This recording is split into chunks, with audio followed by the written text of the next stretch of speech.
Assalamu alaikum wa rahmatullahi wa barakatuh. Abu Ibrahim de Muslim Conseil, ton podcast entrepreneurial qui t'accompagne dans ton quotidien.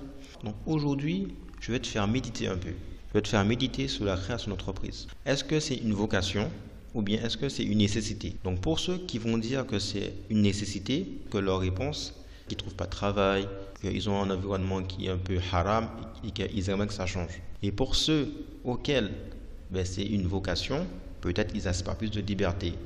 Ils veulent être leur propre chef. Donc moi, je ne dis pas que l'un est meilleur que l'autre, mais que l'un est bien et l'autre n'est pas bien. Donc moi, à travers ce podcast, je veux juste essayer de te faire voir d'autres dimensions. La base d'un entrepreneur, c'est quel que soit le domaine, il est là pour répondre à un problème, avant même de percevoir un bénéfice. Après, je ne dis pas qu'il fait de la charité, attention. Mais tu vois, il doit essayer de concilier les deux. Tu vois, s'il n'y a pas cette notion d'apporter une solution à un problème, ça ne va pas fonctionner pour lui ou bien il va arrêter, il va lâcher l'affaire. L'entrepreneur doit avoir le souci d'aider les autres. Il n'est pas là juste pour gagner de l'argent.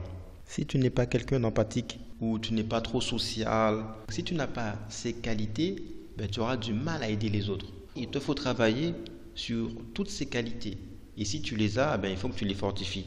Donc c'est important que tu te connaisses avant de savoir ce que tu veux et où tu vas. Et savoir faire la vérité. Si tu ne sais pas où tu vas et ce que tu veux, dis-moi comment tu peux atteindre ta cible. C'est pas possible. Et alhamdulillah, l'avantage qu'on a, soit non musulmans, on sait qu'Allah Ta'ala nous a déterminé notre risque. Ça veut dire en fait que pour le risque, on n'a pas à se prendre la tête normalement. Nous, ce qu'on nous demande, c'est juste de faire des causes. Mais, subhanallah, ce qui est étonnant, c'est que on voit des gens, et je ne crache pas sur les gens parce que moi j'étais le premier, on passe entre 7 heures à 9 heures de temps à faire un travail et on n'est pas épanoui de notre travail. Et les raisons à cela, c'est qu'on dit en fait qu'on doit nourrir notre famille. C'est une chose qui est noble, c'est une adoration d'aller travailler dans le but d'apporter de risques pour sa famille.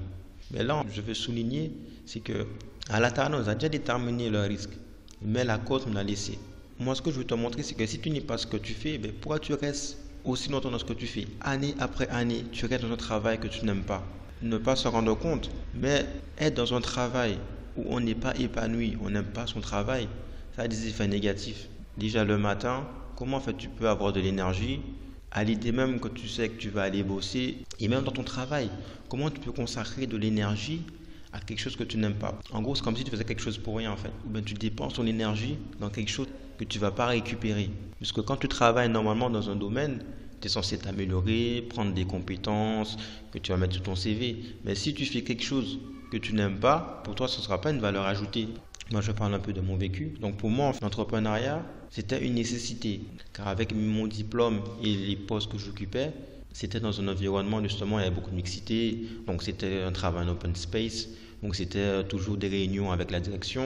À un moment donné, j'ai craqué, j'ai arrêté. Les postes que je faisais par la suite étaient des postes en dessous de mes compétences. Parce que si je voulais justement ne pas avoir de mixité, il fallait que je fasse des métiers où il n'y en a pas. Donc c'était des postes en dessous de mes compétences, ou voire même des postes qui ne nécessitaient pas de compétences. Donc par la suite, cette nécessité en fait elle a changé.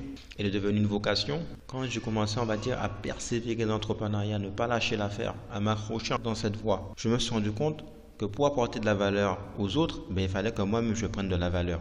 Donc je commençais à lire des livres sur le développement personnel, la finance, à acheter des formations, et je me suis rendu compte qu'en étant entrepreneur, on devenait une meilleure personne. Bien sûr, on a l'islam. Cette religion, elle est parfaite.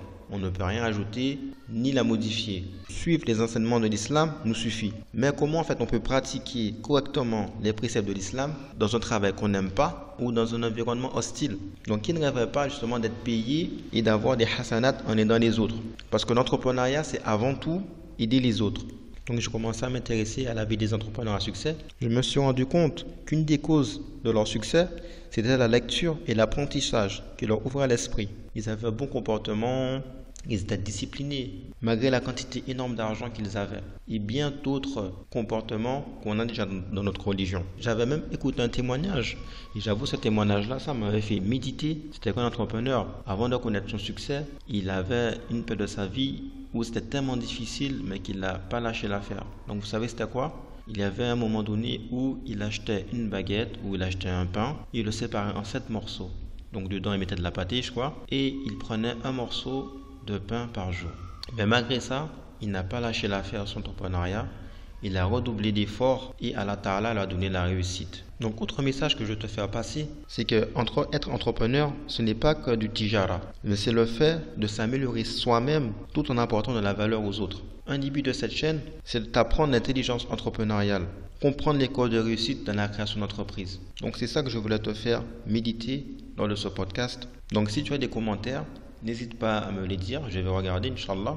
Et pour ceux et celles qui ne trouvent pas d'idée de business, j'ai fait une formation entièrement gratuite que tu trouveras en description.